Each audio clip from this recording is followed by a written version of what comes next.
Hey, Shalom. So I wanted to do this video to talk a little bit about religion and the religious residue that I was talking about. A couple of people asked me a question what I meant by religious residue or religion. And I just wanted to give a little bit more clarification, just kind of in general. So when I'm talking about religion, I'm not necessarily talking about coming out of Christianity or coming out of Hebrew Israelite movement or coming out of any particular religious system, and even systems of people who consider themselves spiritual still are carrying a religious mindset a lot of times, even from one system to another. And that's what I talk about religious residue. I'm talking about religious mindset that we carry from us from one space to another space, whether you're in Christianity, whether you are in the Hebrew Israelite awakening, whether you are in some kind of spiritual system.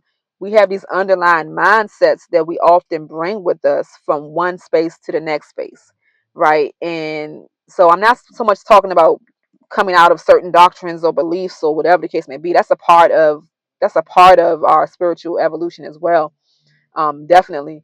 But when I'm speaking about um, and when I was speaking about myself coming out, getting some religious residue off of me, and what some of the things I've already talked about on this channel, but we'll be talking about more moving forward, is coming out of those religious mindsets that we carry with us from one space to another space that continues to hinder us and that continues to keep us bound, right? So what are some examples? Just some general examples. Being judgmental is something that religion is typically kind of known for. Depending on, especially if you come up in Christianity, um, now, the more, non-denominational circles are known for being a little bit more grace-based. But if you came from like a holiness tradition, um, or denomination, then you came from a background where, people were known for being a little bit more judgmental, right? You're looked down on for doing certain things that may or may not be against scripture, right? There's this things that the Most High has said are not righteous, but then there's things that church folk have said are not righteous, like going to the movies, or just certain things that may or may not be bad in and of itself, but you're going to be judged for doing it if you're a part of this segment of the religion. You know what I mean? So you can carry that judgmental mindset is a part of the religious, what I deem as being a religious mindset that we can carry with us from one space to another space. So you come out of Christianity in their doctrines and beliefs, but you may come into the Hebrew awakening, and you still are carrying that same, different belief system, but same judgmental mindset, same religious judgmental mindset with that. So now you're judging people for whether or not they got fringes on, or what type of fringes they got on. You're looking down on them whether or not their head is wrapped, or you're looking down on them. Not necessarily things that the creator is looking down on, but things that you have, based on your connection to the doctrines that you hold. you know, you are carrying that judgmental mindset, and then you can come out of this and be in a spiritual system, um, like African spirituality, or a um, more of what would be considered a new age type of spirituality, and still be carrying a judgmental mindset, looking back on those who who are a part of religion, and still turning your nose at certain things. So that is a underlying mindset that it could be in any realm of life, really. But I attach this to being a religious mindset. We see these things when Yeshua is dealing with the Pharisees and the religious leaders at that time, right? So that's one example. Being very fear based is another example. We're supposed to have a reverence for the Creator. There's a fear that leads us to righteousness, but then there's a fear that's just like you're just afraid, you're scared. I'm scared of doing. I'm scared of messing up, and I'm scared of if you're in the Christian belief system or culture, it may be just certain things. I want to displease God with this, and you just the fear is motivating your actions. You're scared of I'm going to go to hell if I do this, and I don't. Your fear is your motivating underlying factor. And then we have if it's not fear, or if you're in a Christian movie, that you take that same mindset, over to the Hebrew awakening, and then you're still I want to make sure I'm accurate. Do we keep the Sabbath this time or that time? Is it this day or that day? You just going overboard to try to make sure, just I got to be accurate. We got to be accurate, and if they're not accurate, we're all going to hell. We're all going. You know, we. There's a over focus and motivating factor of fear. That's running you, and that's a religious mindset. And if you're in spiritual systems, it could be superstition. It looks like superstition. I think in those environments, it's a butterfly went past, that means this, and a leaf fell, and that means that, and oh no, I don't do this because of that.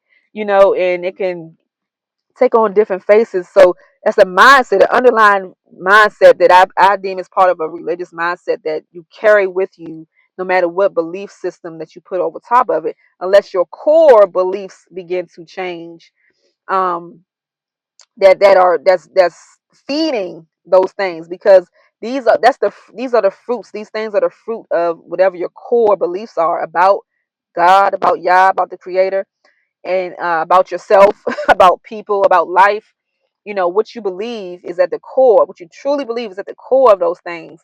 Um, and I say a religious mindset because a lot of people that you're connected to will think the same way that you're thinking, and that will feed it, and that will create a kind of a stronghold to where this is the paradigm that you see from, that you operate out of. It could be seen, it could be a mindset where it could be a guilt-based mindset, where you carry a lot of guilt with you. You feel guilty for everything you do, and you feel like you can never do enough. You can never be right. You can never get it right. You can never uh, do enough. Works-based mindset is another religious mindset. So you can be judgmental. You could be fear-based. You could be guilt-based. Always looking at sin, and you just focused on it. Works based. I got to do this. I got to do that. This can carry with you no matter what spiritual system, belief system, doctrines you put on top of it. At the core of all those things is a root belief about Yah, about yourself, about people, about life, that is feeding that may be based on trauma, that may just be this is all that you've known, because we've been all grown up into and conditioned by some type of culture, that this is, we all kind of collectively think this way, so we all are seeing God this way, not necessarily because that's the way that the Creator is, but that's the way that we've all come to see and characterize him in certain situations that we encounter, right? So we have to be made aware of that, and because a lot of times we don't see anything wrong with these ways of thinking. We don't see anything wrong with it. It just is how it is. We think that this is what it is, and until we come to some type of crisis that allows us to see how it's hindering us, and allows us to come to a point of trying to make a decision on what is this, and it'll bring us to looking at the core. What do we truly believe, and is it true? Is it in alignment? Is it what we should be flowing from? Is this a flow from spirit and truth? So what religion does, religion puts a cage over spirit and truth, right? It binds it up. It's a box. Spirit is free, like breath, like wind, like water. Like spirit is it's free. It's freedom. It can move. It can move with freedom. It can go anywhere. It can get into. It's not hindered. It can get into all the crevices.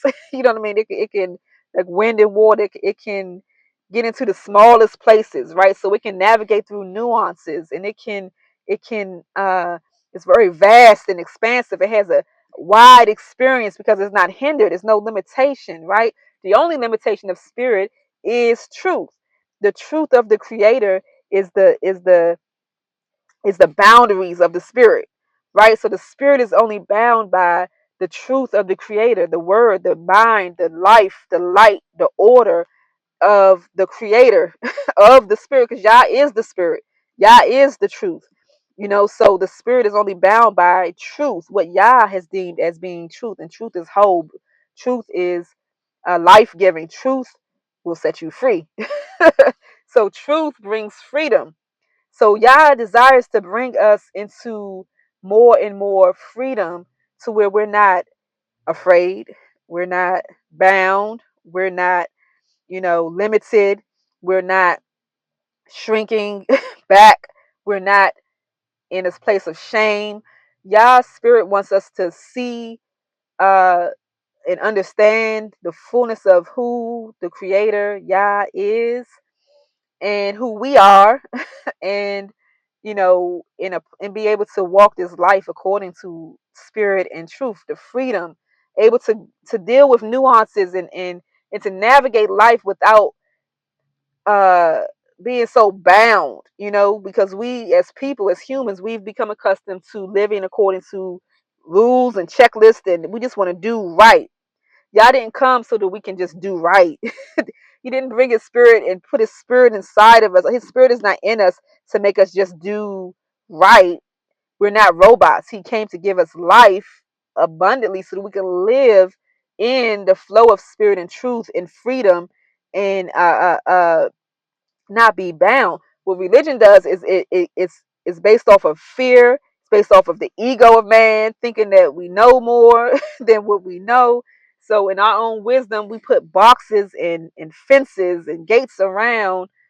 We handcuff spirit and truth, and demand that it looks a certain way, moves a certain way, speaks a certain way, acts a certain way, according to our own understanding, and not according to the spirit of truth, not according to wisdom of Yah, not according to the freedom that Yah desired and desires and designed for us to walk in and experience in our journey of becoming more of who we are created to be.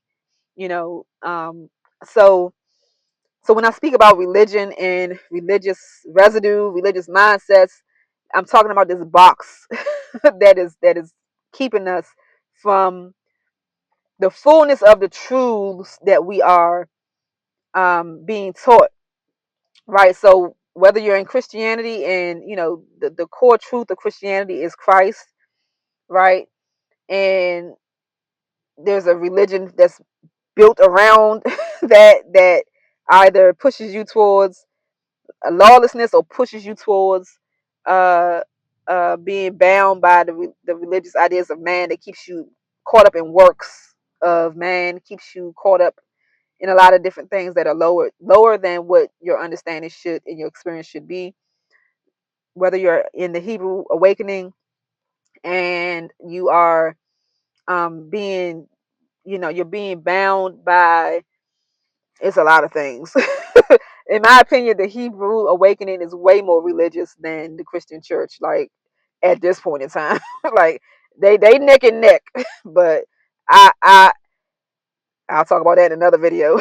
But it's unbearable for me in this Hebrew what this Hebrew awakening has evolved into. Um, And so if you're in that space and you may be being bound by these boxes and these chains that are keeping you from experiencing the truth of the truth that's within your identity, knowing your identity, the truth that's within learning what Yah taught through his Torah, for us to understand the spirit and truth within it, not just for us to follow these rules, but to come into spirit and truth, right? Or whether you are, dealing with a different spiritual system. Um, and I'll talk about that in another video. But I just wanted to say this. I wanted to say this just to give clarity on what I mean when I'm talking about religion, because I've talked about this a lot on this channel already. I think I'm gonna start sharing some clips from old videos. Um, I'll start sharing some clips here, because most people have not watched majority of the videos that I have on this channel. So I'm going to share some, just some clips from that. I'll start sharing on this channel again, and then I'll be going forward talking more specifically about what my experience has been as far as what I've gone through, what I talked about in the last video over this last year or so, and what conclusions I've come to about some areas where I was having religious residue, which I haven't touched on yet in this video. It was interesting. It was an experience, and I'm thankful for being able to get to the root of some of those things. And I'll share that, and I'll also be sharing just more about this walk, and being able to come out of these areas of bondage and come into spirit and truth, um, to a place where it sets us free, and we can escape this loop and this cycle of bondage and get free from the trauma that we've experienced, um, in this, so that we can know our creator, know who we are in the creator, and be able to walk forward in more and more freedom. So just wanted to share that with you. Yeah, bless you. Shalom, shalom. To the next video.